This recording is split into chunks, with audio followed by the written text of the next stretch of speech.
My name's Darren Wolf. I chair the Building Simulation Group. Welcome to the Building Simulation Awards 2019. I'll start off giving a brief introduction to the group, and then we've got 6 shortlisted entries, and they will be presenting their works, just short form of their projects. Then we've got an interim session where the judges will be going off to deliberate, and during that session there will be an update on our building training and certification, or CERT group, what they're up to. And then I'll be hosting a session on building simulation skills from different perspectives, where we've got an architect, an academic, a contractor and a consultant. Then after that, the judges will come back and we'll have the award ceremony and all the prizes will be given. So that's what's happening. First of all, a quick overview of what we do in the Building Simulation Group. Well, this year we've been very busy with various events, and one of the major ones was our 10th year anniversary back in April. We try and target 2 or more seminars per year, and we just try and through our website and these events disseminate best practices, and we host all our material up on the website in the archive presentation, so it's always good to go on the site to have a look there. We've supported many publications and we give guidance to industry. And lately we've had a real reinvigoration of our social media, with Vasiliki here driving our LinkedIn and Twitter accounts. Another development, just this month, we've had our first e-newsletter. If you sign up to the group, you get an e-copy of that, and we talk about our latest building simulation news, training and events. We're always looking for contributions and people supporting our activities and events, so please do contact exec@CIBSE.org if you want to get involved. And this is one example in the newsletter, blog Hot Models, Cool Houses, where it was looking at can modelling techniques be improved to correctly predict overheating in homes. So, AM11, building performance modelling. Have a quick hands up who understands or knows AM11 and has opened it up. Okay, 50%. We'd like to get more than that. We had the best minds, or some of the best minds in building simulation, coming together over a 5-year period to say what we felt was the quality building simulations in all various areas. And we published that in 2015. The Building Simulation Group was the host. And the question is, what's the next big thing? So I'm not going to steal Darren Coppin, who's our Vice Chair's presentation at 3 o'clock, but he will be talking about one of the next big things, which is this building simulation training and certification, and he will give an update then.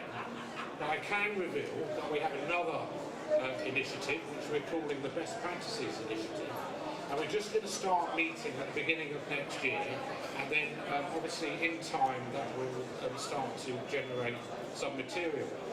So the area of best practices, we're calling the application of best practice building simulation for performance with compliance. So this is actually going to be focusing initially on dynamic thermal modelling, and we did a detailed mapping of all the various simulation approach sheets and processes. So across there we can see CIBSE emittance method for plant sizing, TM52, 59 on comfort, thermal comfort, SAP, SBEM, TM54, ASHRAE 90, design before performance, more on the energy side, and then there was AM11. And if you looked at the whole detail of everything we do across all those various simulation processes, there's very, very little streamlining, it's a little complex, and the nuances from how you apply profiles, lighting, climate, it all changes across the board. So the idea is that over time we will be defining best practice and providing better guidance with an upgrade needed to what we're calling future simulation. So future simulation will be including things like machine learning, parametric optimization, some of the things you've been seeing coming through on our prize events. And it's about readying ourselves and looking at how we can streamline the whole process, where essentially you have one dynamic thermal model and it follows the whole process through, from concept through to much later stages, even post-occupancy. And then within that, you do all the dynamic thermal modelling for all those key multi-objectives. So why and how? We're going to have a committee hosted by the Build2Perform simulation group, and that will give the best practice simulation and advice. These are the multi-objectives I've been talking about. 4 of them bring in indoor air quality as well. And at the moment it's quite inefficient, and as a result there are poor designs that can result. There's quite often a disconnect between performance and compliance, even when they're tackling the same single objective, like overheating risk. And we believe it's not supportive of the current climate emergency, net zero carbon and outcome-focused ambitions that we have post-2020. So there's a need for change. And as I said, we're not currently aligned to future opportunities for these advanced techniques and emerging technologies.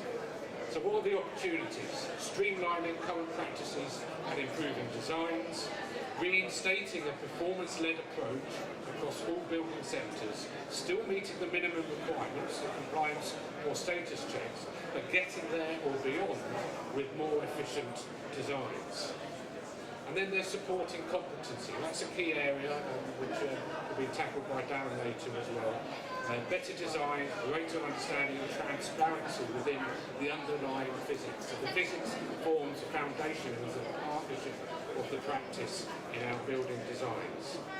And then there may be an opportunity to realign the compliance targeting and potentially reduce the overall delivery costs through the streamlining process.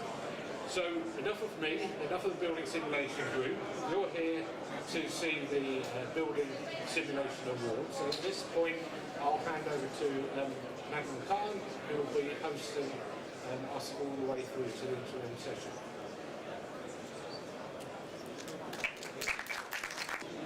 Darren, thank you so much, and welcome to the Building Simulation Awards 2019. We have 6 fantastic presentations about to start. You might know the format already. 5 minutes each in front of a live audience, 3 really harsh judges at the front, in the front seat. And in the interim session, we're going to go away, judges, and they're going to announce an overall winner and 2 runners-up. And it's been a fantastic event. We had a really good response, lots of entries from international entries as well. We actually have an international entry, number 6, dialing in from Dubai later today, so let's see how that works. So again, really excited. I also want to thank our sponsors. So we had IES, Design Builder, EDSL and Monograph sponsoring these awards, which is really fantastic and really important. So at the end, we're going to get everyone up together for when we announce the winner. So without further ado, the first presenter, the first shortlisted finalist is Liam Harrington from DSSR. Okay. Thank you everyone. My name is Liam Harrington. I'm a building physics specialist. I work at DSSR and I'm here to present a multi-tool building simulation model for a Rolls-Royce factory ventilation retrofit. The factory in question is divided into 4 different areas.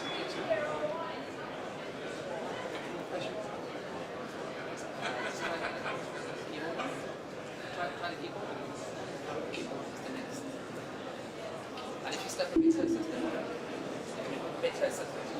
The factory is divided into 4 areas: the sorted hot, which is involved in smelting metal, which is cold, which is shaping metal, and maintenance of die, which has a loading door where they get things delivered and where they maintain equipment.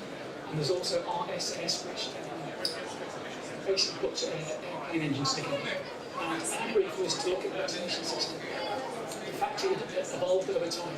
More heat generating processes were incorporated into the factory, and they addressed heat issues by including more and more local extracts. And the local extracts had resulted in the pressurisation of RSS, and that led to 2 problems. One, pressure harness brought in air from forges, and that brought in a lot of carbon dust, which caused cleaning problems. And also, in winter time, we make up air for local extractions, movers, and the airflow, typical airflows and movers were creating more discomfort for the workers. Now, while modelling, we could use the desktop study to sort out the pressures in the factory. While modelling allows us to look at things like energy distribution, particularly using CFD. CFD is able to model stratification well. It's able to identify hotspots and cold spots. Once you understand where the hotspots and cold spots are, you're able to test mitigation methods. But the downside of CFD is very computationally intensive, so we've used thermal modelling to look at temperatures across the whole year to identify big summer and big winter conditions, and then to work out surface temperatures that could be used for the inputs in the CFD model. There are a lot of boundary conditions in such a big factory, there's thousands in fact, so earlier we decided to automate the process. So we wrote a Python script to read in all the boundary conditions from an Excel file, and then this would output a macro file that could be run in safety software, and it meant that the boundary condition setup was the one-click operation rather than taking thousands of mouse. The data in the model comes from a number of areas, mostly from site surveys, so we were able to trace electrical loads from bus bars and substations to individual and sets of equipment, and therefore assign a heat count to them. In forges where we have less nuanced data, we were able to use thermal imaging to work out which hot bits of the kit. We used handheld thermometers to take rate readings in the doorways between the different areas of the factory. So the results we were able to give Rolls-Royce included things like service temperature, occupied level. They were able to see that the hotspots and cold spots predicted by the model tallied up with the experts on site. We were able to give them velocity plots showing before and after designs when implemented. Before, there's a high inflow through the loading doors in maintenance and die, and a flow from forges into our XS, bringing all that carbon particulates. And when we finish the design and implement it, there's a flow in the opposite direction, less flow through the loading doors, and obviously better comfort from that perspective. So how do we achieve this? We achieve this with high-level extracts in RRS. These extracts are up, down, or up, depending on what local extracts we're doing in that place at the time. We adapted the low-level supplies, providing baffles and dampers so that it can be worked on actuated. And we added fabric ducts into forges to get cold outside air into the region. So that concludes my talk today. Thanks very much for listening.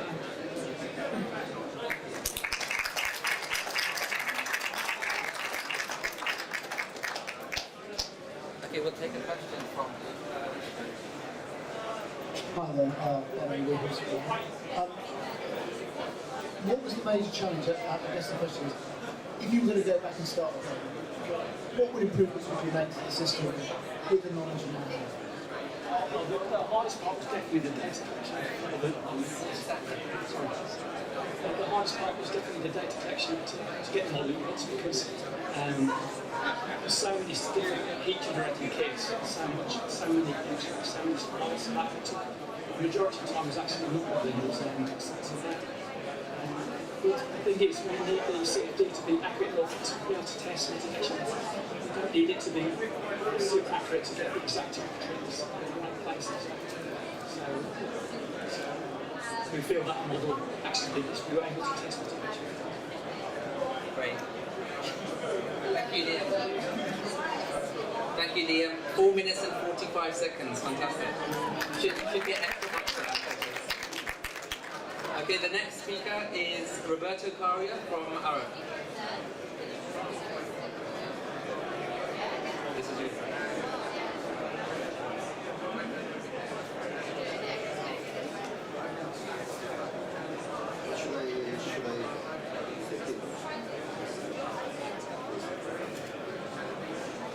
Okay, so hi everyone, I'm Roberto Caria, I'm working in Arup as a facade engineer building specialist. I'm here to present the project 8 Bishop Gates, where we try to turn a fully glazed facade into a very efficient building. I've been working in Arup for 9 years.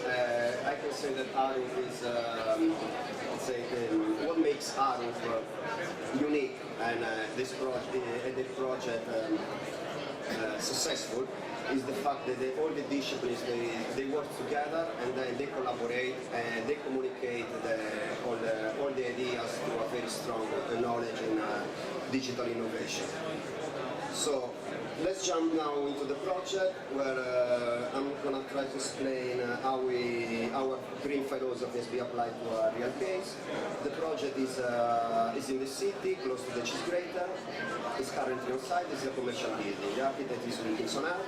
And as you can see, we have a fully glazed facade where the transparency, the neutrality, the appearance was quite challenging to achieve. We managed to achieve the architectural intent by a double skin, and that also proved to be a very efficient solution. The facade basically has an internal cavity with an automatic blind that go up and down to control solar gain, and so it's a dynamic facade. Of course, we are challenged to address. There are the frequency of blinds deployment, how we can meet the cooling capacity demand, and also internal comfort like the light levels, comfort level. How we achieve all these, how we manage, all these challenges, we manage by a simulation journey that I want to now explain you, with a strong collaboration with a mechanical engineer and with the lighting team, and where we apply all the different simulations for a different stage. So during the early stage, we studied the massing, we studied the building at massing level. We work together with the architect and with the mechanical engineer because we are keen to explore different options. And we use our in-house tool, Arup Solar, that basically inform the design team in real time on the solar performance of the building by changing the glazing percentage, the glazing performance, and the solar gain target.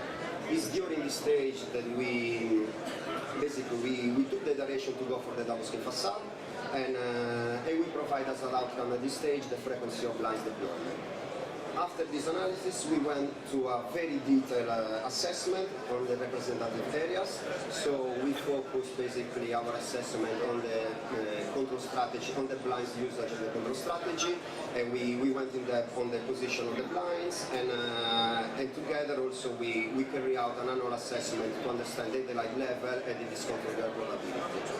From the representative areas, we went back to the wall building, and we use Arup Solar and radiance basically to plot the discomfort glare occurrence across the year for the wall building. Basically, we took the sum vector for Arup Solar and we aligned basically the critical one that was causing discomfort glare.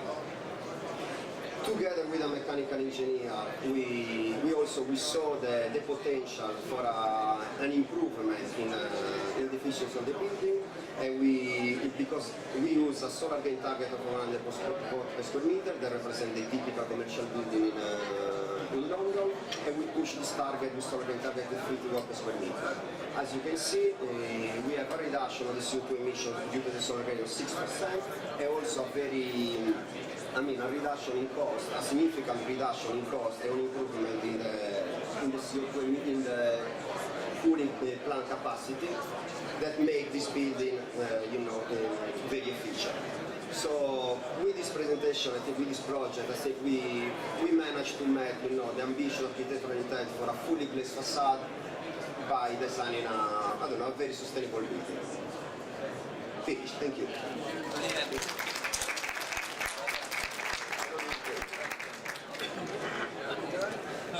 Darren Toppins. I've got a question on the blind control strategy. You said that it's automatic. Is there any manual control available for the occupants at all? Yeah. And if there is, did you take account of actually what that might do for its own energy consumption? So there is a manual control because basically you can override the automatic control of the blind. In the simulation I didn't consider the manual control because otherwise it's so variable as you don't have any guidance. Then you can read it. Yeah? Carry on. Yeah, okay, so the other question was? Yeah, it's okay. So you didn't take into account manual control? You didn't take into account manual control? I didn't take into account the manual control because it's not predictable. It's something like because also the point is like, so you have an automatic line, they control the solar gain and glare, but then when you override with a manual control, you have like a certain limit time to go back to the automatic control, because otherwise it makes no sense to have automatic plan. Okay. Thank you. Right, that was 4 minutes 30 seconds. Right, the next speaker is David Brown from Wood. Something's gone wrong with these speakers. Can the some of the front speakers apparently aren't working.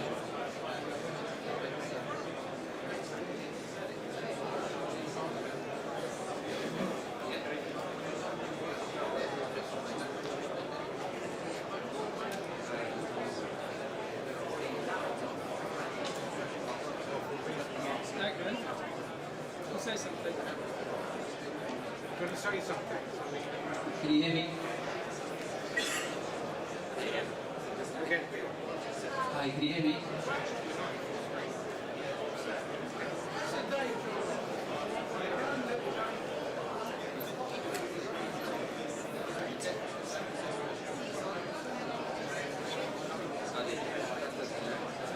And then you can use the thing down.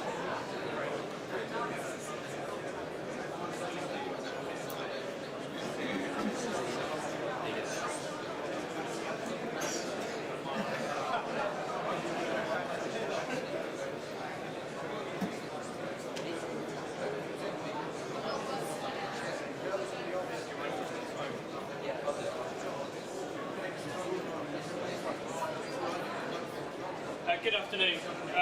I currently work for a company called Wood as a building physicist, and I'm going to talk to you about condensation simulation in a swimming pool environment, which I've done some work on recently.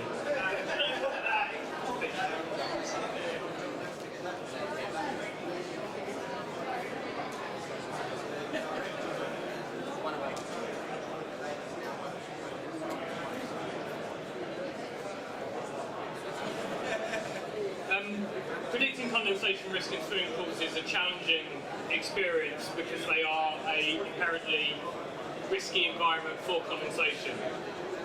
Condensation is a problem because of it causing fabric damage, mould, and there being a safety risk associated with it. And it's caused by warm, moist air coming in contact with cold, which reduces the saturation plate pressure of the air and causes condensation. So in a swimming pool environment where you've got warm, moist environments adjacent to cold, conditioned environments, it's inherently quite risky. So the big question is how warm and how moist. So I use building simulation modelling and HVAC modelling to predict the room temperatures and room humidities. So this captured latent gains and the latent impact of cooling cycles and air recirculation through air handling unit chilling, dehumidification impacts.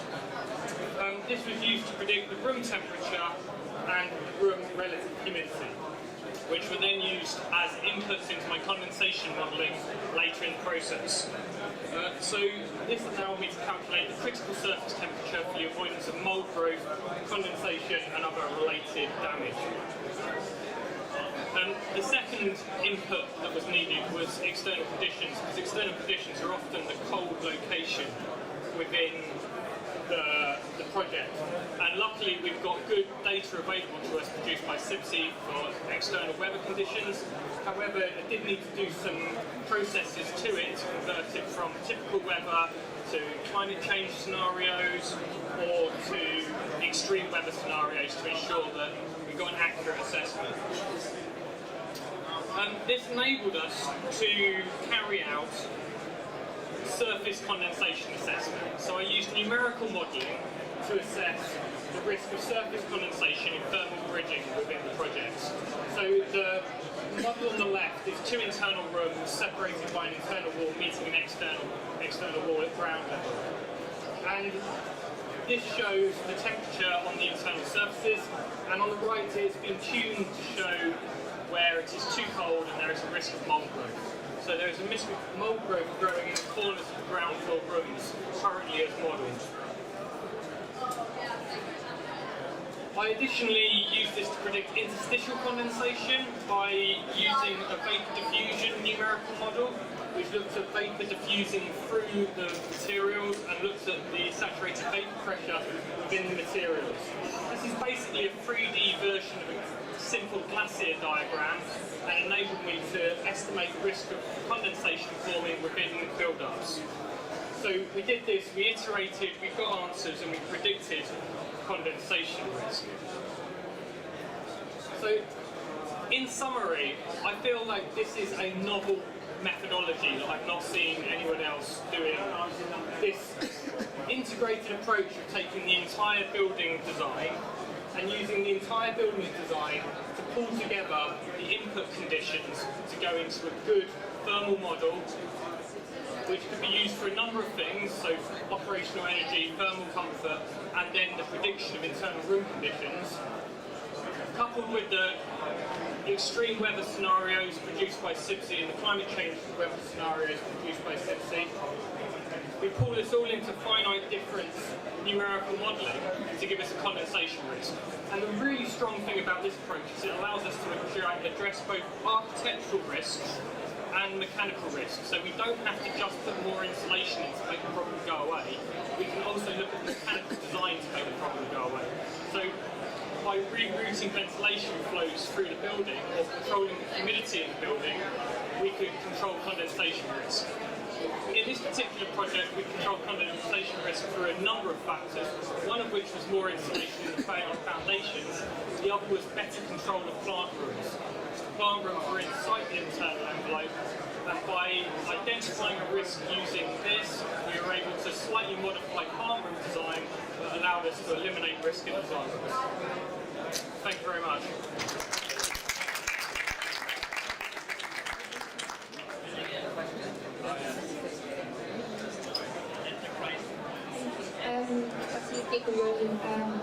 My first two-fold question. First one is, where do you get your thresholds to assess condensation risk? Because I know that... Sorry, I really can't hear you. Oh, okay. How do you get your thresholds to assess condensation risk? Because there's not specific guidance for swimming pools in the UK. And the second part of the question is, if you are thinking to capture the dynamic profiles of moisture, finite different models are static models. Okay, so the methodology that was used was I followed the guidance in BSCN ISO 1313788, which allowed me to calculate surface condensation risk, and I used that to work out surface condensation risk. All of the dynamic modelling was used to work out at monthly averages, and the monthly averages were used in the condensation model. So there was a conversion between a fully dynamic model to a more static methodology, but the data inputs to the static methodology came from the dynamic model. Thank you. Okay.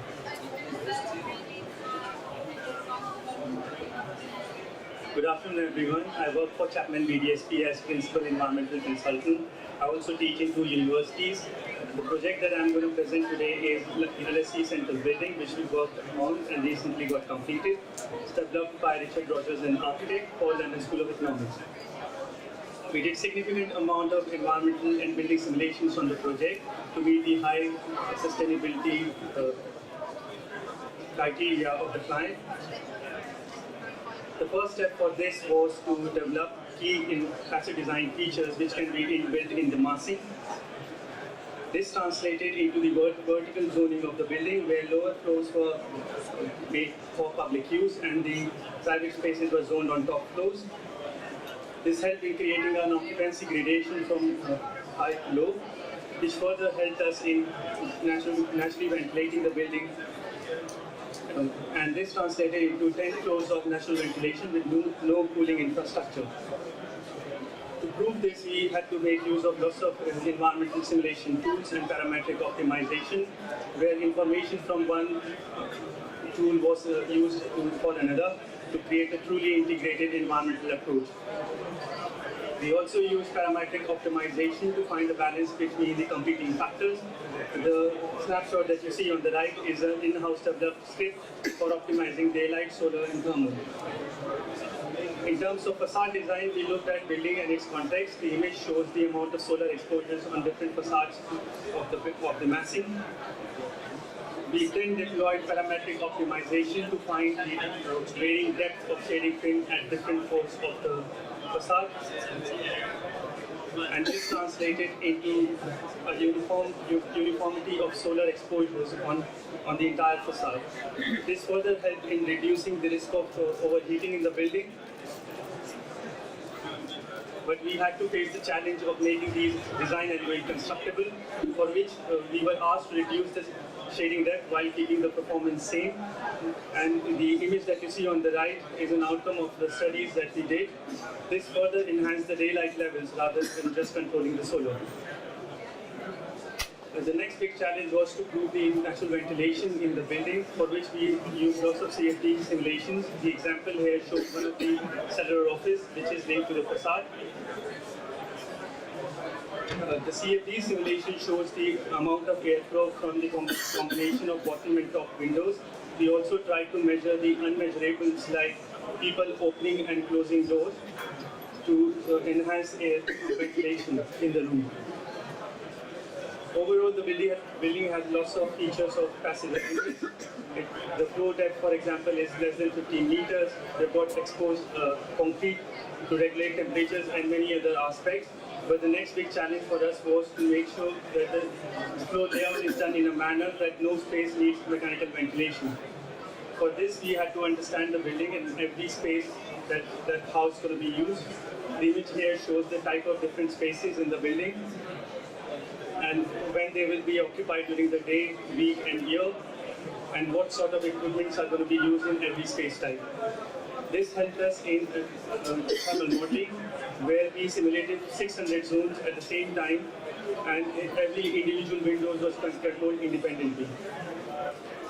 Using this thermal modeling simulation, we could predict the overheating and comfort in every space of the building, and we could predict the overall result for the entire natural ventilated floor phase. We then had to apply test mitigation measures for areas which were not performing well, and these were left for user controls. So we tested aspects like blind controls, opening doors, and making use of energy efficient equipment. Another big study that we did on the project was embodied carbon assessment. The tool was developed in-house by me, and it was approved by the BRE. The tool helped in tracking the amount of carbon in building component, element, and material level.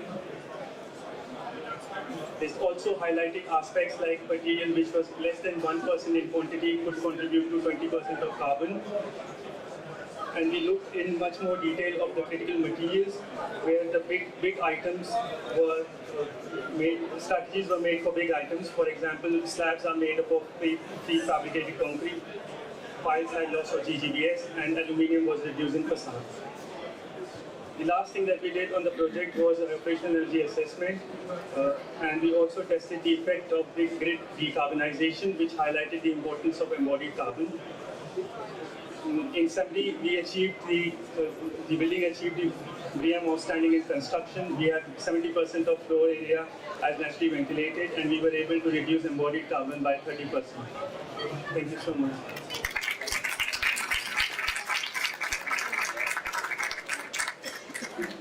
Hi, Darren Coppins, Build Physics. I'd just like to ask, what stage did you come onto the project, and how much impact did your work have on building form? So this is a very good question. Thank you for asking this. But we started the project from competition stage, which is stage 1, and we collaborated with the architect to develop the scheme. We won the competition in 2013 as a design competition.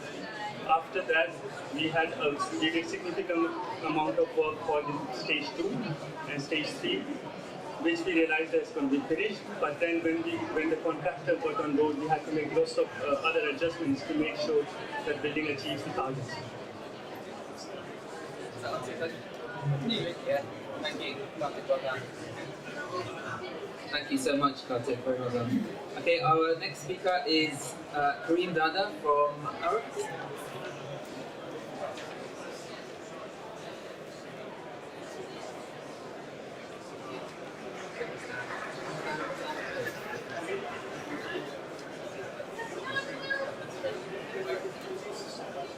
Hello, my name is Kareem Dada. I'm from Arab, I'm a mechanical engineer. A few years ago, I started working on something called Design by Code, basically looking at all my tasks and workflows in terms of a mechanical engineer, taking them from stage 1, 2 to 3 and trying to code them. And that part is basically trying to automate and optimize design. For this specific presentation, I am focusing on digital versus simulation. How can we use digital technology or coding basically to automate our simulations and go through a lot of more options than we actually do in the situation.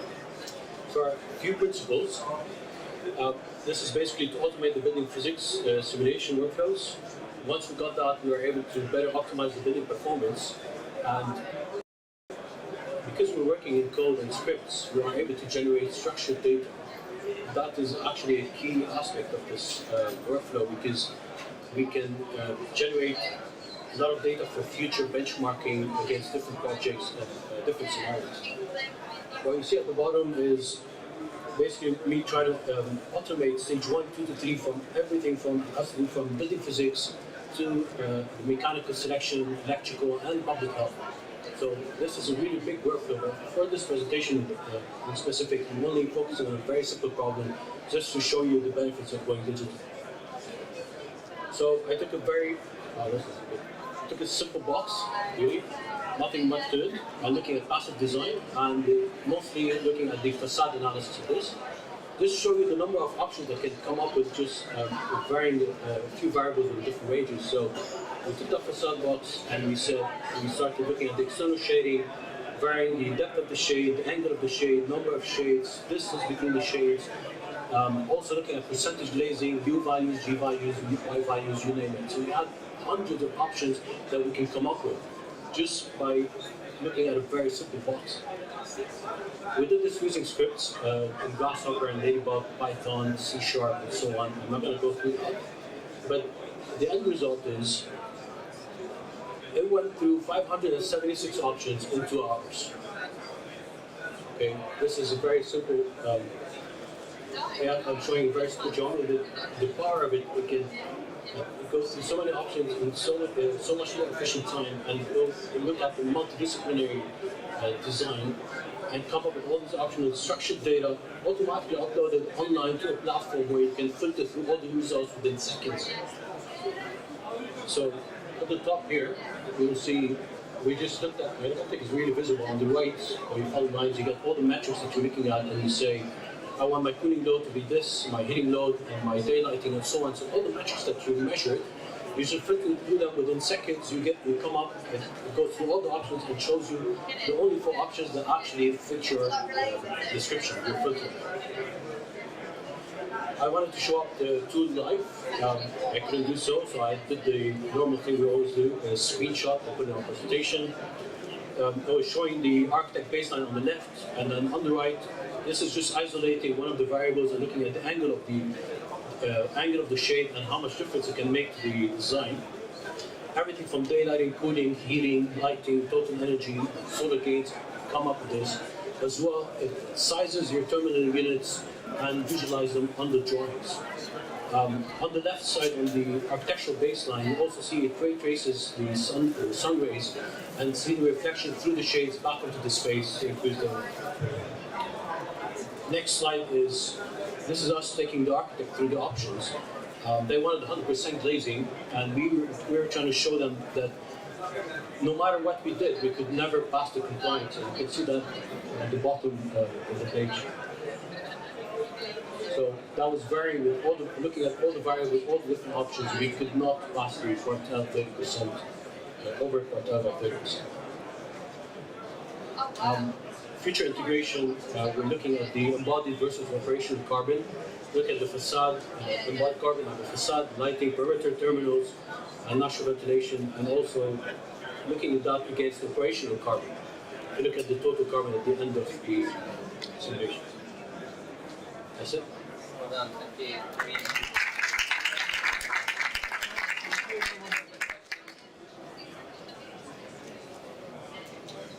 Hi there, Ben Abel.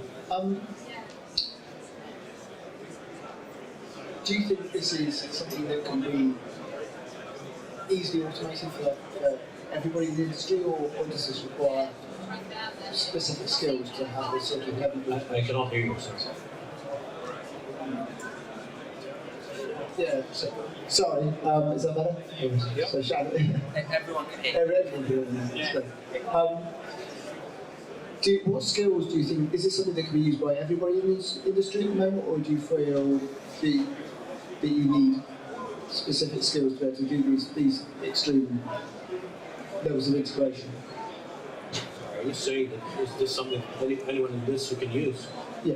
Is it very difficult to do this sort of stuff, or do you find... No. It's so we're using graphical programming, which is basically through Rhino and Grasshopper. It kind of simplifies the whole coding aspect of it. Once we do need to add in something more customized, we have coders in-house to develop these into components. It becomes a modular code. It's literally like Lego blocks where you just drop into your platform and just connect inputs to outputs. The script itself is done in-house. It's a combination of different tools, kind of like the previous presentation that we showed. Yeah. Great. Is that okay? Thank you.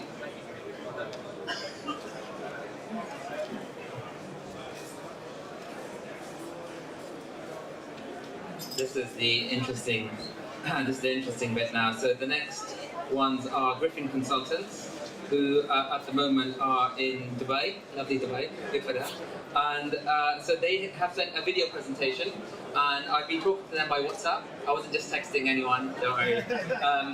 So I'm going to play this video, 5 minutes, and we'll get them on the call. Let's see if this works for the live question. Okay? So this is the one with the audio from the slides, yeah? Thank you.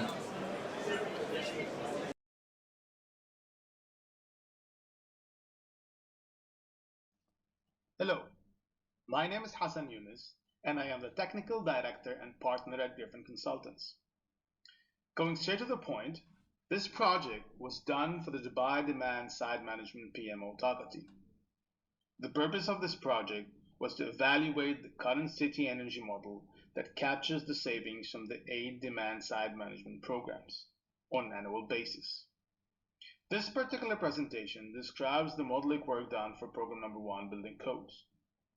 The original energy model assumed that any new building of any typology built under the Dubai Green Building Code would achieve 20% energy savings over the 2003 Energy Code, Decree 66. As can be seen from the slide, 14 typologies were investigated under the different codes. Decree 66 2003, Dubai Green Building Regulations 2014, and the new Southad Green Building Rating System that has many tiers from bronze to platinum and was published in 2018. Different window-to-wall ratios and different air conditioning systems were modeled to come up with the baseline, Decree 66, and the newer regulations, energy use intensities.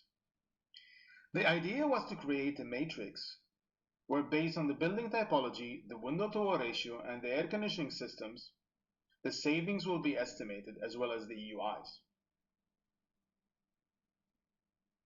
This chart represents the flow of work to creating the models and getting the results. We've used IES, VE, energy modeling software to come up with the models and the results. Now, in addition to validation of the model through QA/QC, existing building data was used to verify if the results are similar to real data. The buildings that were selected had similar characteristics to the one used in the energy models. In this slide, we can see few of the models and the results. Taken for example the shopping mall, it is evident that the 2014 regulations do not offer the 20% energy savings that was assumed before, and it only actually saved 3%. We can see that going for the platinum rating of the 2018 regulations, the building could save 24%. On the other hand, for the education facility, the 2014 regulations will have 22% energy savings compared to the 20% previously assumed savings. Additionally, and most importantly, the assumed AUI was decreased from the previously assumed value of 447 kilowatt hour per square meter per year to 227. The red arrow symbolizes that. The following slides show the different EUIs for different codes, different typologies, different window-to-wall ratios, and different air conditioning systems. As you can see, there is a great potential for saving between the 2003 regulations and the new SAFAT 2018 regulations. Now this slide shows the sensitivity analysis that was done to evaluate the effect of occupancy on different buildings.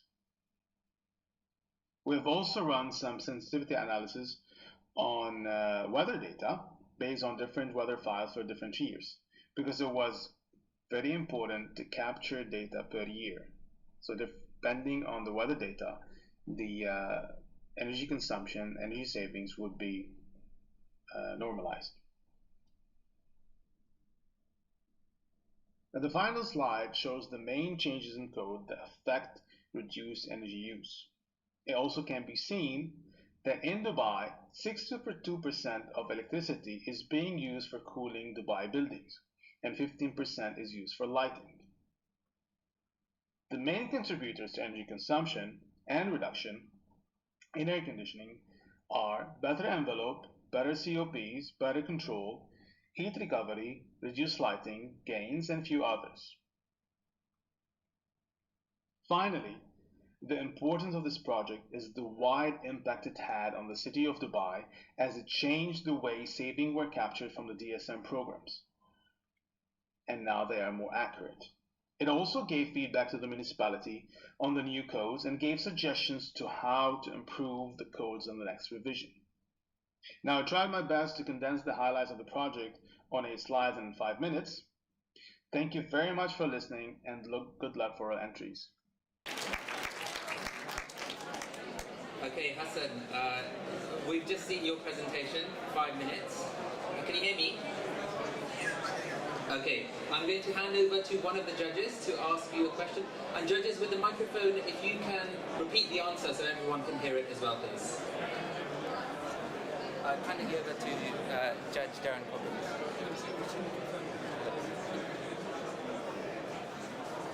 Ben asked the question whether there was any validation done on those models, and the answer was validation was done for buildings that had been simulated previously. Not all the types were available, but ones that were available we used as validation in the validation experiments. Okay, fantastic. Thanks everyone to all the speakers. We will be back in about 40 minutes with the results, and I will hand over to Darren Coppins for your cert session. Thank you. So, okay, so we're about on schedule, which is great. So yeah, I'm Darren Coppins. I'm Vice Chair of the Building Simulation Group, but I'm also Chair of our certification and training group that we formed a few years ago. And essentially, we've been asking ourselves in the group a question for a number of years: do we need training and certification in building modelling? We've kind of been happy in the past that it's relatively self-certifying, but actually more in recent times, in 2015, when the completion of walkie-talkie as we know it caused a lot of wind issues, as well as a little bit of thermal. This one, which we all know very well if we're into modelling, when we were all called illiterate, but that wasn't quite what the paper said, but that's how it was taken. And similarly, this one was from 2018 when The Guardian decided that actually all developers cutting corners was going to kill everyone by causing overheating in summer. So we've kind of come to the conclusion that yes, actually we need to do something. So we set up a subgroup about 2 years ago to start looking actually what we needed to do to bring a better level of quality of simulation to the built environment. And in October 2018, we did a survey to all of our membership, which is the Building Simulation Group membership. And in that survey, some of the questions we asked, one of them was, do you think the quality of professional building and performance modelling needs to be improved? I wasn't expecting it to be quite like this, but 2.4% said no. Okay. And then the next one was, would you be interested in a new building performance modelling certification to assist in improving your competency? A little bit concerned that we might be creating barriers. And actually, it went up to 9.4% said no, but these were overwhelmingly yes, more so than we ever expected.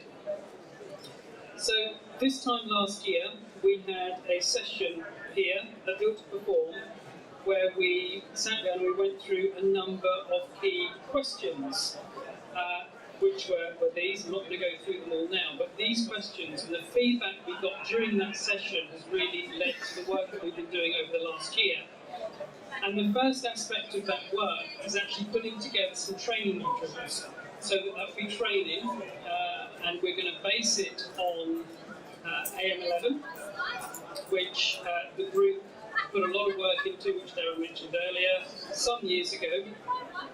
And it's a very, very simple place to start.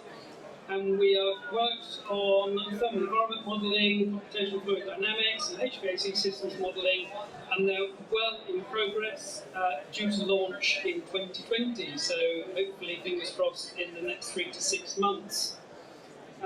And this is what one of them will typically look like. They're going to be put together on the City training platform, which is right next to us here, a knowledge hub. So they do all sorts of training that you can do online. If you want to know, if you need our mission statement, anything like that, just go and ask these guys. They've got it all at their stand. So back to progress. Energy modelling, lighting, daylight and artificial. Those currently are awaiting development. If there is anyone here today that would like to get involved with us and help us develop those, email us here. Yeah. We need people to help us write the training modules for those. The next step that we're hoping to get onto next year, early next year, is actually the certification side. So this will be more for those of us who are already very competent building modelers. We can undertake some certification to prove actually that we are a safe pair of hands for our clients, to demonstrate that we do know what we're talking about, those of us in the room, and going about that is actually going to be quite tricky. We're hoping to move on to that next year. Again, if you want to help us and shape how that looks, get in contact with us at helpcert@citybsg.org.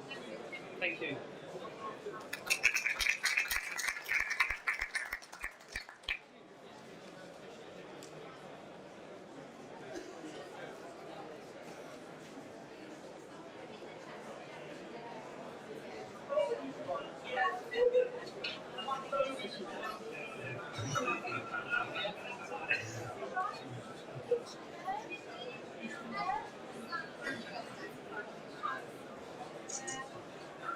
Okay, I'm back. We're ahead of schedule, so when I set to our speakers 5 minutes each, if you want to go up on 1 or 2 more minutes, please do. So this is a session where obviously building simulation skills crosses over many different disciplines, and I thought it would be quite interesting to have a session on how we look at it from different perspectives. So we've invited an academic, an architect, a contractor, and myself acting as consultant to tell us their stories. So the first speaker is Eleanor Brembiner from Loughborough University, and she's a research associate.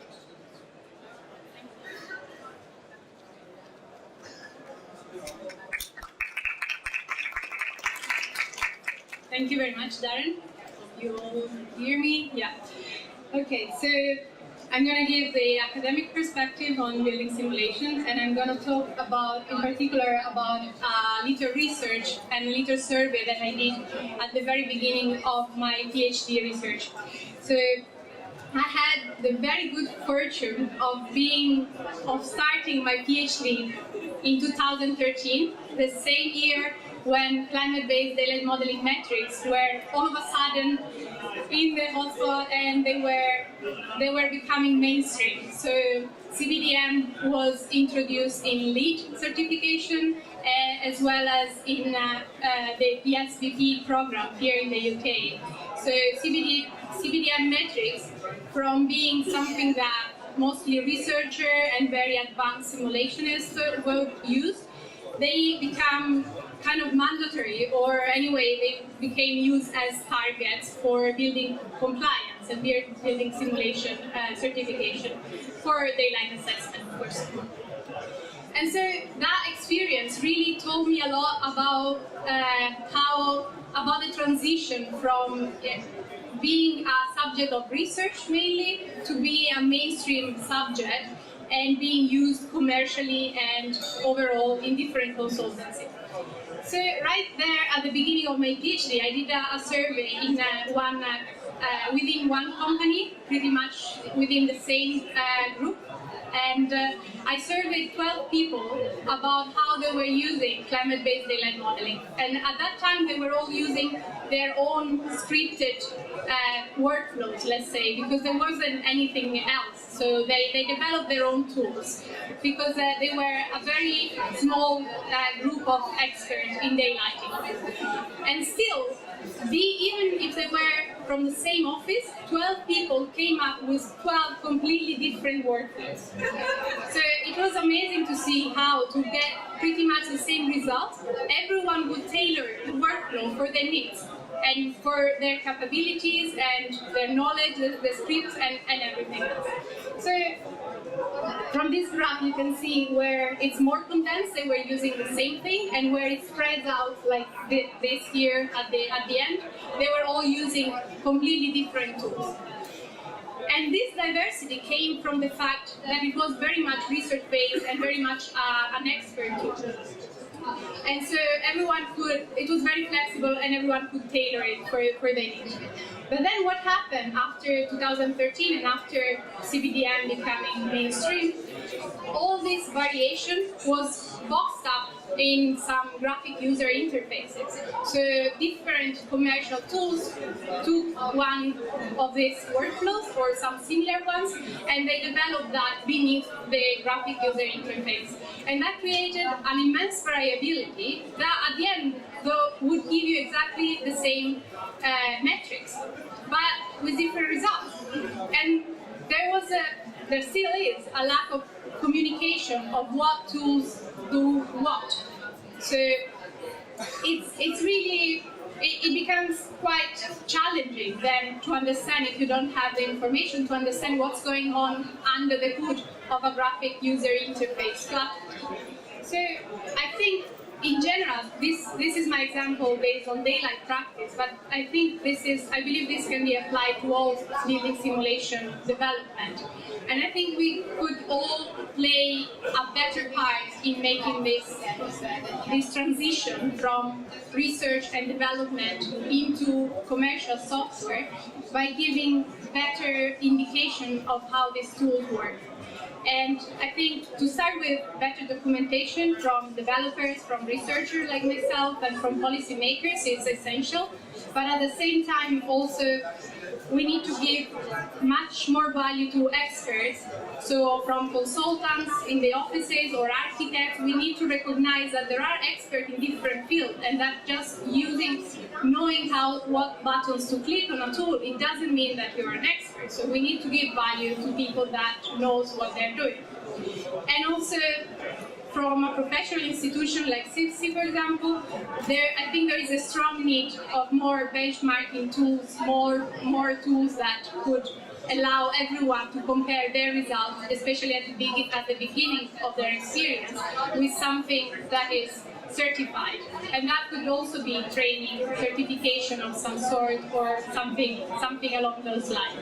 So I believe that if we all play our part in making this transition more clear, we would have better results and we would have much more trust in the results that come out from building simulation, which is a really, really powerful tool anyway to use and that we desperately need.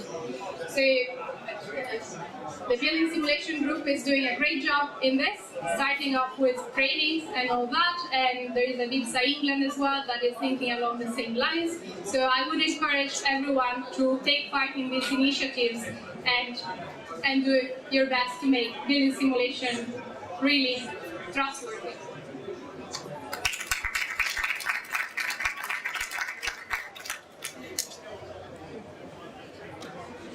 What I should say is that we're going to run through the 4 presentations, and then there will be an opportunity probably for extensive questions because we're running a little bit ahead of time.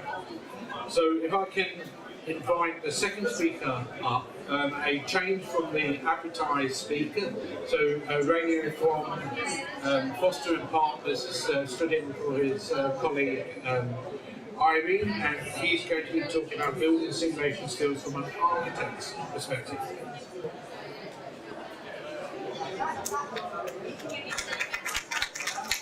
Yeah, so even though it says building simulation skills from an architect's perspective, I'm not actually, I have to admit something, I'm not actually an architect. I'm just a sort of wannabe architect because my initial background is in astrophysics. And then I basically finished my master's in astrophysics working on the simulation of globular clusters. So I did computational astrophysics. It was simulation of globular clusters, which is a group of clusters that flies around the Milky Way core. And it was formed about 12 billion years ago. So I looked at this at some point and I questioned myself, why am I working on something that happened 12 billion years ago when I should be using my skills to do something for the future? So I looked around and I realized that if I switched to building physics instead, I could be part of environmental design and basically help contribute to a better world and use it to design, use my skills to design better buildings. So through working at an engineering practice called Atelier 10, worked there for a few years, and working at a startup looking at collaboration across the building industry, I ended up at Foster's. So I work in the specialist modeling group, which is a sort of in-house consultancy group within the company. So one thing to think about, Foster & Partners worldwide is 1,500 people, and in London our office is 1,200 people. And so we're a group of sort of 20 misfits, 20 people who have a very diverse experience in, so I'm an astrophysicist, the person who sits next to me is an electrical engineer, I'm a mathematician, I have a few architects turned geeks. It's quite a nice group. And together we look at physics, so we do a lot of simulation, both in terms of CFD, lighting, daylight, and acoustics. We also have a big section looking at design and geometry, so we try and say, okay, well, knowing what we know about the physics of the building, how can we improve both the design, but also the geometry? So if we, for example, look at the fabrication of something, now that we understand fabrication from a physics point of view, can we use concrete 3D printing, mixing those two disciplines? And then we also have a focus on research and innovation. So one of our projects was looking at how do we build a moon base. So this was really interesting for me because it was the first time I could use my actual sort of astrophysics experience to say, okay, if you have a certain amount of radiation, how thick do your walls need to be if they're made of solid rock versus hydrogen versus water, etc. So it was the first time I could do a sort of pseudo simulation of astrophysics within the built environment. And so one one fun part of our work is that we work on quite large timescales. So this is a simulation of a master plan in India, where we're looking at wind across a sort of 1 by 5 kilometer, 1 by 8 kilometer area that we were working on. And this actually links back to what Eleonora was saying. So we've been working quite a lot with this, with Build2Perform, which is an open source CFD software that we use for wind simulation. And one of the reasons we've switched to this is that it's open source, so we can actually see what's inside the code. And it gives us, the two people in my team who do the CFD are actually aerospace engineers, so they sort of know what they're talking about. And it gives them the chance as well to write new pieces of code and fit that into the workflow. And so I would agree with Eleonora that opening up what's inside the simulation is so essential, because it gives us better trust in the tools, and it allows us to extend them as well. So often we go from the large scale to the slightly smaller scale, like on the size of a building. So this is a tower in San Francisco, where we're looking at multiple elements, but one of them was the amount of ventilation, natural ventilation in the apartments. And this was just to identify parts of the apartments where we were having trouble if we opened the windows, and it's showing, like, if we open different windows, how does the air flow through the apartments. And so one reason I thought it was nice to show this one as well is because even though we are sort of in-house team within a larger firm, we still have a lot of work in convincing architectural teams to follow our advice. And so they often have a lot of different things they need to balance, and our advice is one of them. And so they often ask for as much visual output and as much graphical output as we can give them. And so often we might do a perfect simulation, but if we do not communicate the results in a visually engaging way, then it sort of, it doesn't have the impact that we need it to have. And especially if they say, oh, we can't show this to a client, they often want us to give as much graphical output that they can help to give advice to clients and to help them convince them to make some certain choices. And then finally, sort of going back to a very small scale, this was for a project here in London, where we were looking at the sort of very local comfort for desks, both in terms of the lighting, but also in terms of thermal comfort.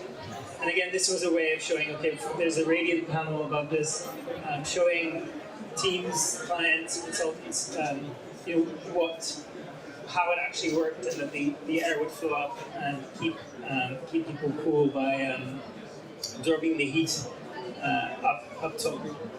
And so that brings me to another thing, which is we have quite a lot of trust in simulations, but whereas another big part of our workflow is to actually do mock-up tests. So either in a laboratory or outside as well. I've just finished working on a 1 to 5 mock-up of a daylight space in the Middle East. And we often use the mock-ups and the simulations hand in hand. So we do we simulate a lot of options. We pick a good one, and then we test that in a mock-up, and then we use that to sort of calibrate our models, tune them, and then basically come to a sort of final conclusion based on sort of further informed simulation. One other very important way that these mock-ups help us do our work is through working, because they're so tangible. They help communicate the results. They help get people on the same side. On this, we took clients, we took architects inside this space so that they could not only see the results on a false color plot, they could actually feel what it was like. And the same with this this daylight mock-up that we've been doing.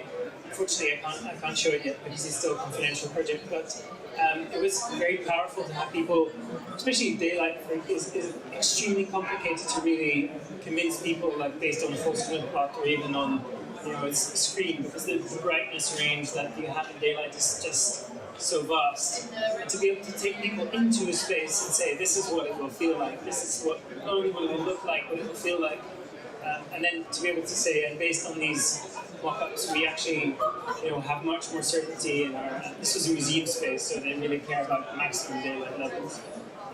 And so that was a really powerful way as well to do this. So even, I'd really recommend doing stuff like this. Sometimes it's not always possible on a larger scale or for cost purposes, but sometimes you can build a small version of it as well, and that can really sell people, even if it's just an approximation of the design. Yeah, so this is a brief overview of some of the stuff that we do. I'd be happy to answer more questions and have a bit of a debate with all of you. Thank you very much.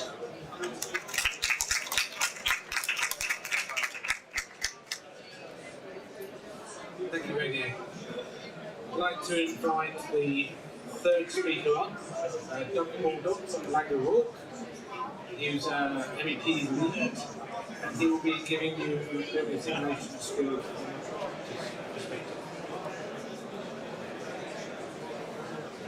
Okay, so as Dan mentioned, MEP lead for the Advanced Manufacturing Centre on Lager Walk. It's an only slide. The reason it's an only slide is because the content on this email is quite important. That's what I want to talk about today. So, as a contractor, we have to provide services, so we need simulation services, so we have to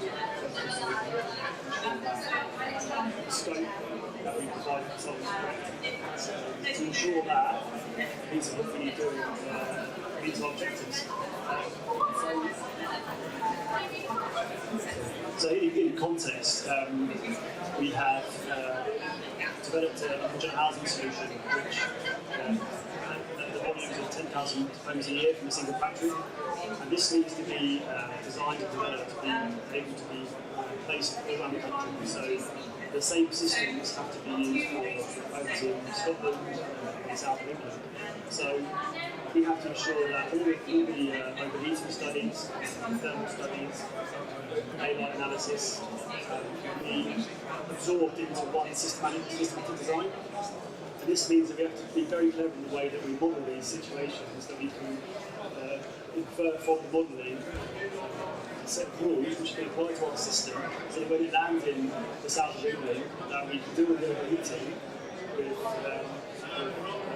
pieces of the added onto that, for example, Grease-LA, that only the shop factory. Because if we find out here on site that we need to provide a different bracket or a different piece of Grease-LA or a different brick type to accommodate the heating strategy, we're going to be in a lot of trouble. So what we do is we commission WSP to do some modelling for us. And the most important part of this was we as a client really understood what we wanted. We knew our position, we knew exactly what issues we were going to have with in terms of overheating and all the elements that affected it. We didn't have, what skills we didn't have were simulation software skills, and it could be combined with our objective to provide us with the answers we needed. So WSP were brought on board, and essentially, as a team, we worked together for about 6 or 7 weeks, week in, week out, where we made sure that they didn't go off and do things that we didn't want to do, but also where there were limitations in the software, we understood that and changed the direction of the project to make sure that when the outcome landed, we understood it wasn't new. And I received this email from the consultant when we finished, and it was really nice from my perspective as someone who's worked as a consultant. They highlighted that without us working as a team, we wouldn't have come to the end of the project with such a successful outcome. So my takeaway from this is that we have to know where we sit in the process, and I think the clients have to know what they want, and they have to articulate that well, and we have to allow the consultants to tell us, people who are specialists, where we can and can't do things and where our requirements can't quite be met. but you have to be sure that when things deliver to the end of that, somehow it's easy for everyone.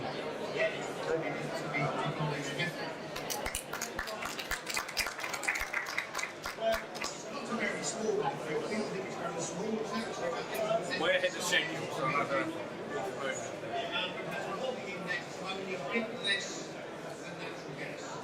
So finally, I'm going to wear my consultant's hat.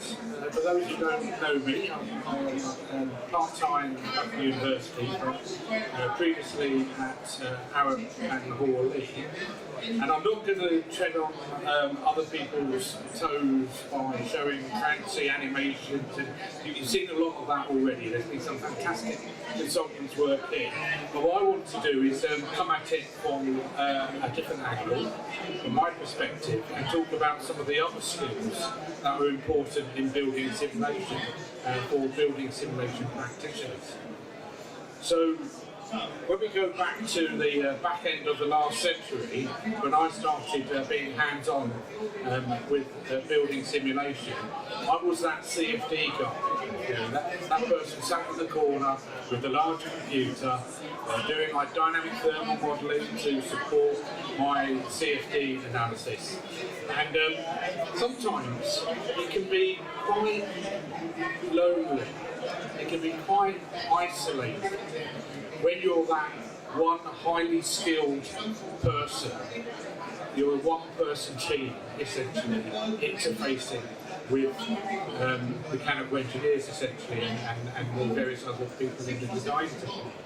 But that said, the flip side is that it can be extremely exciting and rewarding as well, being a building simulation practitioner.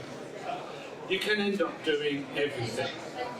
You're doing the hardware, the software, the coding, the briefings, the strategy development, proposals, CAD, model building, information coordination, visualization, checking, report writing. You're doing the presentations, marketing, client management, etc., etc., etc. It's a very, very multi-skilled set that you require to be a building simulation practitioner. So starting off with the visualization skills. So what we're seeing here, probably recognise this, many of you. This was a Eden project, which is one of the very first military projects, Millennium projects, opened back in the start of the century, but this was a design work in about 1999. And I led the environmental analysis when I was only a grad +4. So what does that mean I led the environmental analysis? I essentially had a knowledge base that was tended to be more knowledgeable than those around me in terms of the building simulation. What I need as inputs to the building simulation, what I can get out, and what messages it can give. So this was actually an image that I generated where I took on some specialist software. Imagine specialist visualization software. So imagine what that looked like 20 years ago.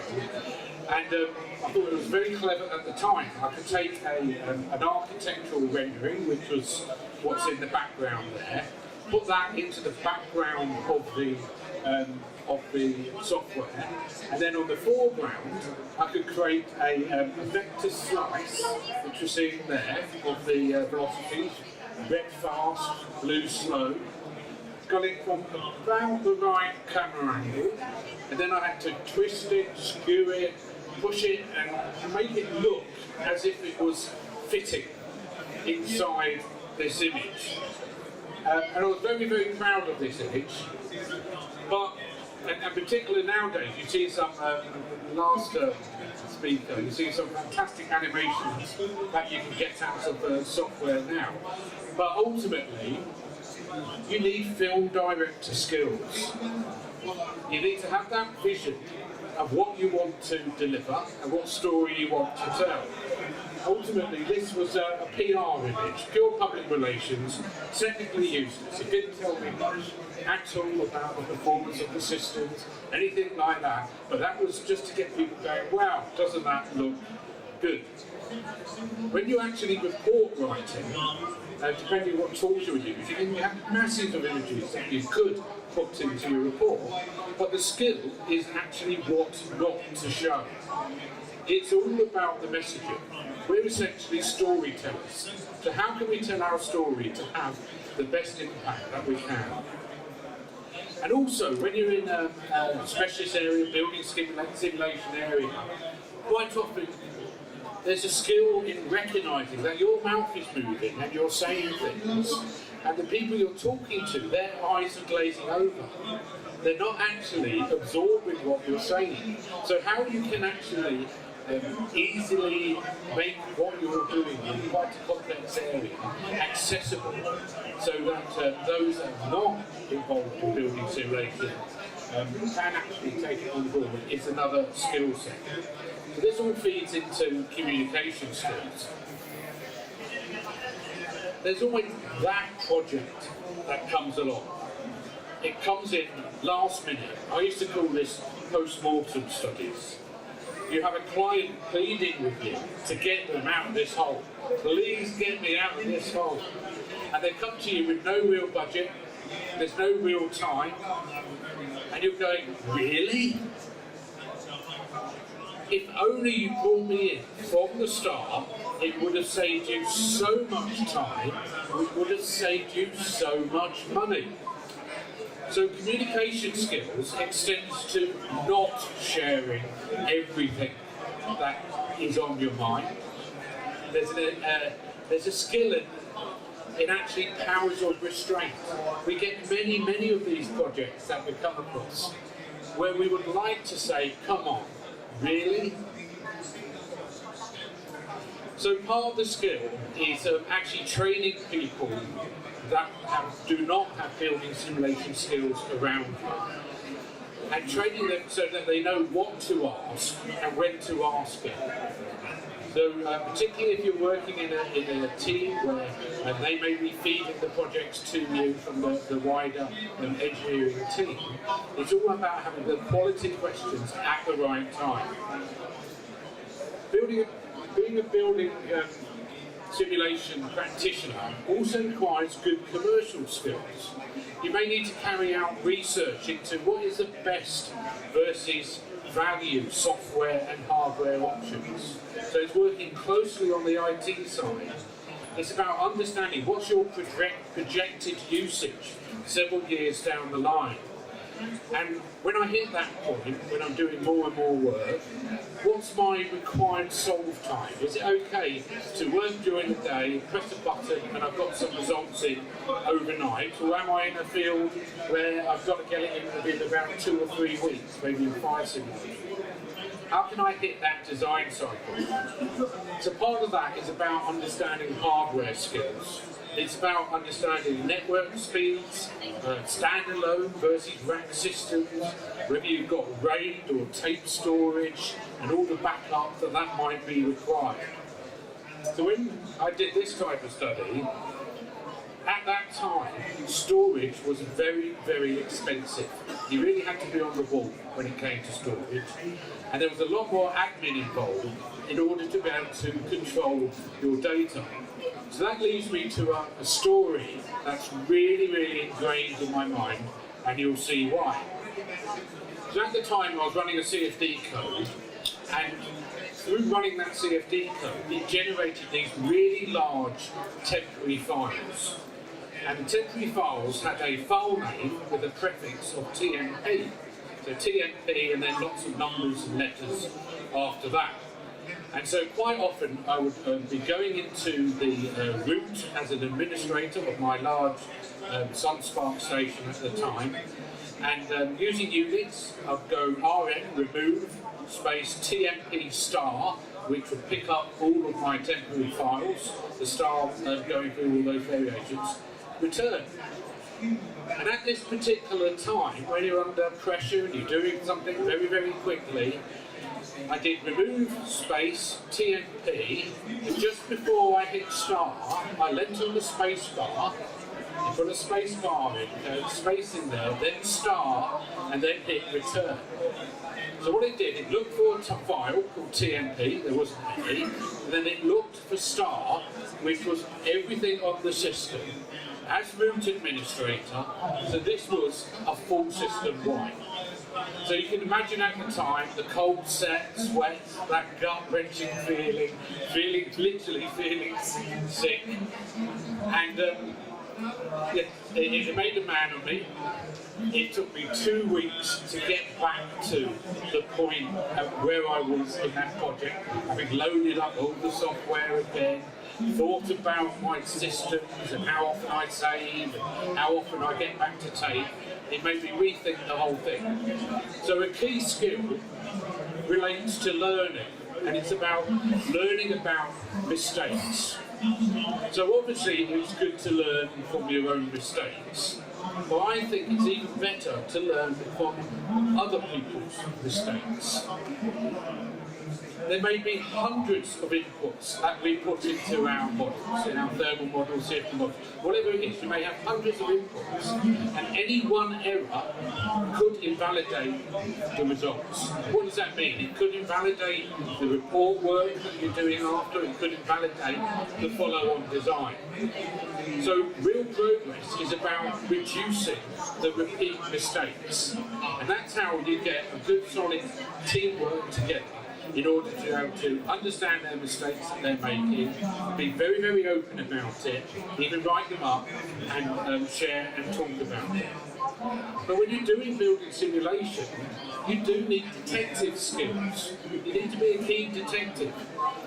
And it's not only a detective of you looking into your own work, if you can manage it so you have other people, other people's eyes looking at your work, that's how you can catch mistakes. It's sometimes difficult to catch your own mistakes. If you have only a checklist system, that's like a net with holes. Mistakes will still happen. What you need is to set up a good quality QM system. So this is my plugin now for AM11 Chapter 2. It's a must-read for not only building simulation practitioners, but also those that are setting up environments where building simulation practitioners are working. Those are going out and getting the commissioning. So now to programming and forward planning skills. So this project in 1999, it was a 4-month study. It took 4 weeks to build. It included a detailed CAD work, there was detailed planning, every single aspect. If you were to do this project now, in 2019, with the same scope, it will probably be a 4-week study, and it would take 4 days or less to build. And the 4 runs that you did then, it could easily be 40 now with the speed up. So over time, there's been a change in the skill sets. And now there's much more opportunity to check the quality of the results. And that includes carrying out sensitivity studies. There's a skill involved with project programming now, where you may be juggling many, many different projects at the same time. And on certain projects, it still may take you months to actually get the pertinent information, to actually get you to the starting line, so you can start to do your study. So it's always a good idea, if you can, wherever you can, to carry within the proposals, to set a project duration, rather than setting a absolute deadline. Finally, I'd like to talk about time management skills. So I filled time way beyond my time there, which was good, because I had that time to give. But now we've got 5 minutes or so until the awards ceremony. So if I can ask the previous speakers to come up, and we can answer some questions if anyone has any questions.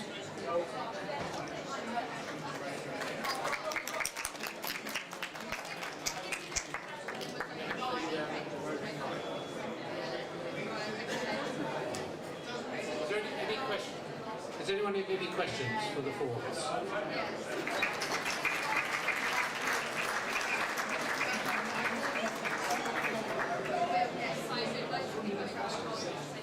Sorry, come here.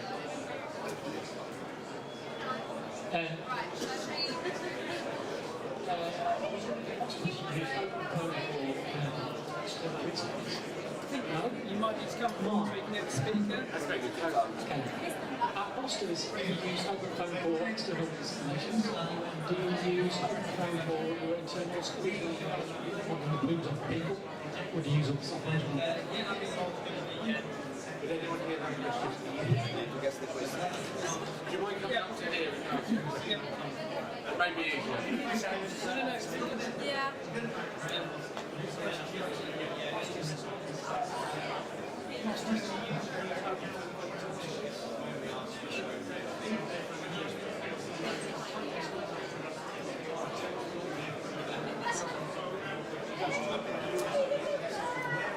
Yeah, so the question is whether for internal simulations, internal safety work, we also use OpenPhone. No, we mainly use it for large-scale outdoor simulations. I think I'm not a safety expert myself, so I'm not 100% sure what we use exactly where. But I think we do use it also on internal ones, but I think for the plumes that was a different piece. Are there any more questions? So for Foster's, you said you're doing building simulation and then you're comparing this against actual models. So how often do you find that those two have big differences? Well, it very much depends. So, for example, usually when it comes to, say, artificial lighting, which we also simulate and can be quite tricky with certain materials, we find that we're relatively close, and then we sort of look at, when we commission the building, we're actually, because we've done, say, many of the same type of projects, we're quite close. But on other occasions, for example, when we did this daylighting mock-up, we were using quite complicated facade build-up, and the difficulty was quite complicated facade build-up with many layers of meshes and frits and translucent materials, and then it was also quite particular narrow geometry, and we were finding that our simulations were relatively far off, and that only when we simulated in a very particular way were we getting very close. So that we used that sort of accurate methodology now that we knew what was important in this specific case to test different options. But I think that was luckily a case where we knew that our simulation methodology would be, I don't know, like inaccurate if we didn't test it. So thankfully that was a case where we convinced the client, hey, we can't actually simulate this. We have to build a mock-up. I have thankfully not been in too many situations where we didn't mock it up and we got very far off, but there's always like variation. But I think awareness of what we can't simulate yet is quite important as well. Okay, thank you. We've got time for one more question, if there's one more question. Go for another one. One for Darren. So you've been working all these years, more 20, 30 years doing building simulation. Up to 25 almost. There you go. So the question is, do you think the future is brightest in terms of simulation? What is the main big difference then and now? Well, I think that's thank you for that question, and that allowed me to plug going on to our Building Simulation Group website, and in the news area blog, you'll see a presentation I gave on our 10th anniversary, where I looked at, I took one slide from every single presentation and every single seminar we've held over the last 10 years, and gave some sign about how that research is going to start to be plugging into what we do on a day-to-day basis. And also just the prize giving that we gave last year and the fantastic work that we've been seeing today. I think if you're in the area of building simulation, you're very aware that there's a long way to go before we can really have good confidence in what we're doing. The actual numbers that come out, there's a general belief to believe them, and what we're going to be trying to promote through our best practice initiative is actually that we need to do better. We need to scrutinise more what we're doing, and we need a sensitivity check, we need to understand the limitations, the simplifications, if we've de-featured, what the software is doing, how it all interacts coming together. So that's one of the great things I love about our group, is because there's not only just some great toys that people get to play with and to show off, but it also shows that we have to really take note of our climate emergency, and we really have to do better. So I'm very, very excited to be in this field. Thank you for that question. Thank you. So now we're back on time, perfect timing. So that's my time management skills, and very excited. We have the award ceremony for the CIBSE Building Simulation Awards, and I will pass back to Batman to do the ceremony.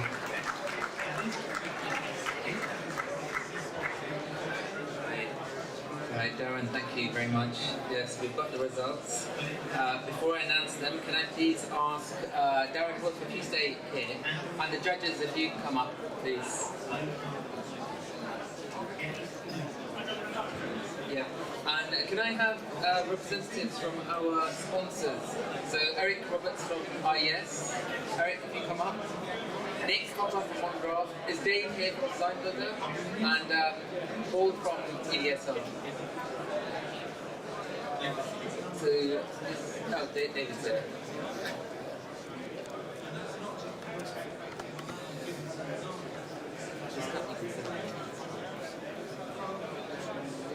Okay, fantastic. Well, this was a really amazing set of presentations we had, and deliberation was intense, I can tell you. It was really intense, more intense than last year, right? And we had some harsh judges on there, some very passionate people fighting their case, and what we've done is, so first thank you to all the 6 shortlisted finalists for getting to this stage.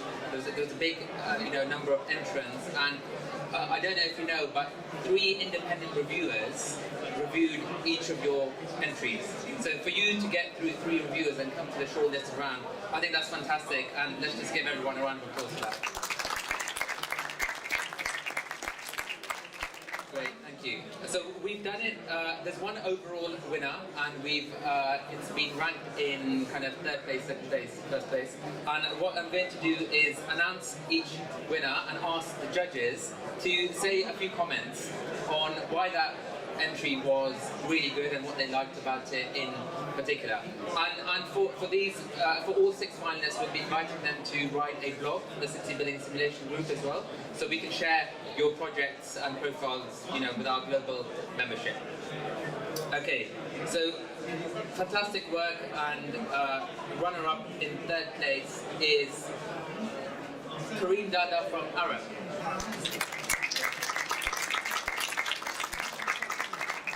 And can I ask Vasiliki just to say a couple of words? Kareem, if you come up here, we can have some brief. Well done to begin with.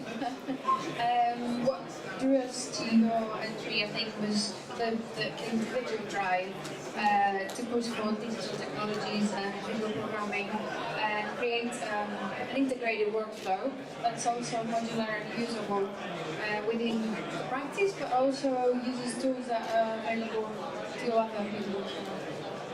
Well done, great. Thank you. In 2nd place with another amazing entry was David Grant from Brighton Wood.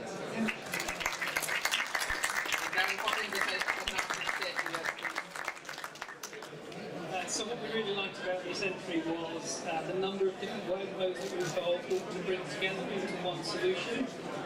It was a very interesting set of what they did, and nice engagement answer. Well done. Well done, David.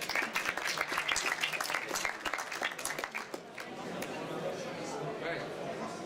Okay, the overall winner then of the CIBSE Building Simulation Awards 2019, I'm delighted to say, is Liam Harrington from DSSR.